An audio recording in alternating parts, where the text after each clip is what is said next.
He was like featured, my co-host, but back then it was a Hobo. Yeah, and I am Obsidian. And first of all, I want to thank great weather and people and George Wallace, Francine, so much for inviting me to be a part of this wonderful anthology. I had a chance to read through it. It's great work from great poets. I appreciate being honored by being invited here. And I missed a lot of you because I haven't seen you so long because the COVID lockdown, both. You can say the word shit, right? Okay. And so there hasn't been much open mics, so I'm happy to be back in the open reading. As I'm talking, I'm looking like,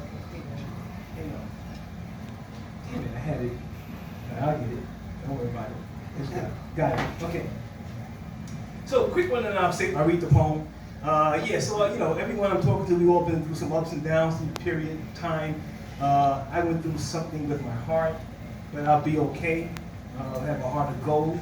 Through all of it, also, thank you. Yeah. Through all of it, I also became a grandfather. Hey!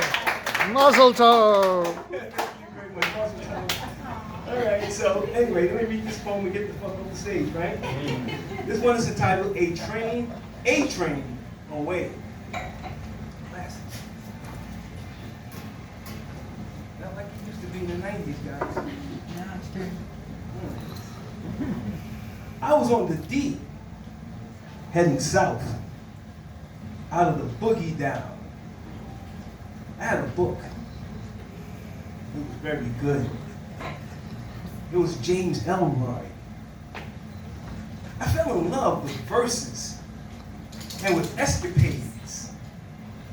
The train came to a halt at the station. I looked up.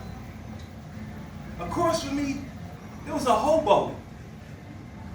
He too was reading a book. He was in love with verses and escapades. I immediately understood our disease.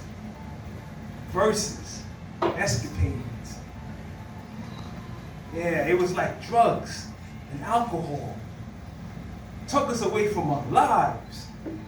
Took us away from the pain of our lives. Took us away from the boogie down. Took us away from the people on the train. A mere human sea of orbs clouded by mountain mist. The train stopped at 59th Street in Columbus Circle. I tucked my dog-eared James Elroy into my coat pocket, got off the D onto the platform, and headed to a poetry reading. Yeah.